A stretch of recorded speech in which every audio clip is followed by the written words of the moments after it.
Is it time to kill your podcast? I know. I'm Jen. I'm your podcast editor, strategist, producer, podcast junkie, and I'm asking you if it's time to kill your show. That it's a harsh reality, right? It's really hard because maybe your show has become your baby. Maybe your show is so ingrained in part of you, but are you getting the rewards? Are you sitting in overwhelm? Are you feeling burnt out and like you just can't do this anymore?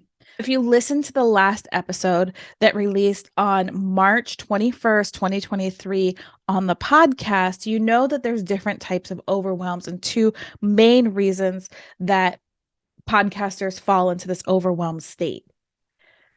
I left out a third one when I was in Vegas, and I think that it's going to do a disservice to all of you if I don't share this with you. So, is it time to kill your podcast? This one is really hard for me because, as you know, I have two podcasts. I have this one, The Cure for Pod Fade, and I have the Feed Your Business with Love podcast. That one is strictly a passion project.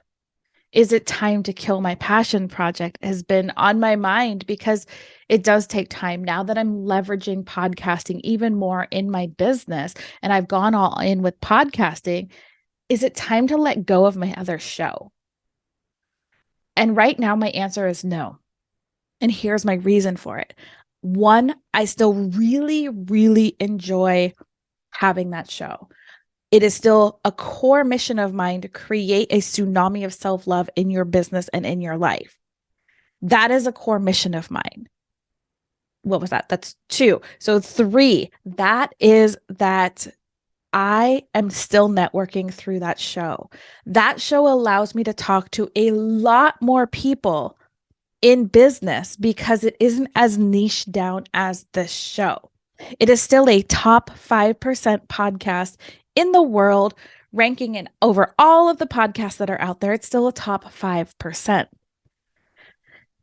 These are some great reasons why I am not ready to let that go. But what I did realize is that 2 episodes a week for that show was no longer in my best interest. So I'm putting out really good quality one time a week.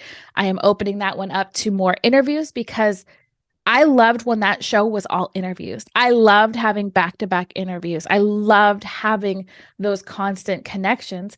And it's so much harder to have those back-to-back interviews for the Cure for Pod Fade because there's not a lot of podcasts. I can't say there's not a lot. I have not reached out to a lot of people who have mastered podcasting that can help you through Pod Fade. They can help you with some of the core things that you're missing in your show. And I think that really is what it boils down to. So is it time to kill your show? If you're not having fun and you're dreading, oh my goodness, I have to turn on my computer, I have to turn on my microphone. It's time to sit down and ask your why. Why are you still doing this? Are you hoping that someday that it's going to get better? Are you willing to put the work in to make it better? You've got to really, really think about that. The next thing you need to do is this profitable to you? If you're not having fun, it's not creating profits or it's not creating some sort of an internal win, is it worth it to you? And that internal win might not be profits. It might be that you're getting your message, your story out to other audiences. So you're supporting someone. Like Colleen said on one of my shows a long time ago, your story is someone's life raft.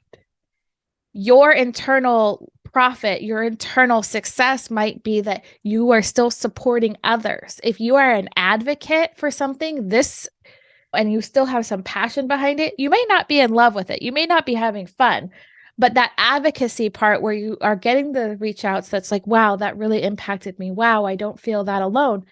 That might be enough to keep it going. But if you are not having fun and you are not having that feedback or the profits, okay. Before you kill your show, we need to look at what you've actually done to try to grow your show. Have you tried all the things half-assed? Meaning, are you doing everything halfway like I've done in the past?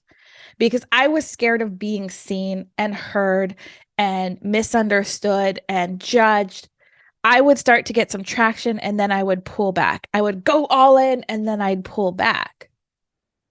So for me, killing my show didn't make sense until I actually started doing the things that mattered for podcasters. And there are plenty of episodes on the Cure for Pod Fade that tells you those things. So if you have gone through and you started looking at this and it's like, it's not fun. It's not fulfilling my profits. It's not fulfilling my inner cup. It's not bringing me any joy. And all of it's just not moving the needle forward in anywhere of my life. And I just resent it every day. That energy is going to suck and you're going to repel listeners anyways. So it might be time to 1, shut the show down completely, or 2, put a pause, put a pin in it. If you listen to my episode with Travis Chappelle, where he is a solid advocate, be consistent, be consistent, be consistent. He's Travis Makes Friends as his show. Be consistent, be consistent. But at the end of last year, he was like, hold up, stop the roll. No, stop. I no longer want to interview people about this. It's no longer connected to me. And he took a 2-month pause.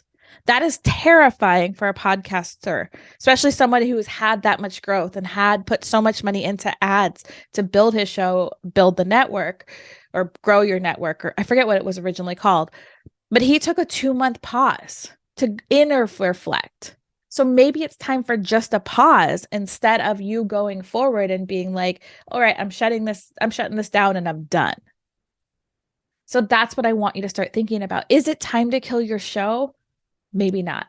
Maybe it's time to pause and start thinking about your why. Start revamping. Maybe you're doing an all interview show and you're like, I'm putting in so much time and so much effort and it's kind of expanding my network just a little bit, but it's not actually bringing in the revenue. It might be time to kill your interview show and go into a solo show and see if that changes. If you're still passionate about the topic and you still want it to go, slow the interviews. If that's scary to you, do every other week as a solo. Start getting you as the expert on your show.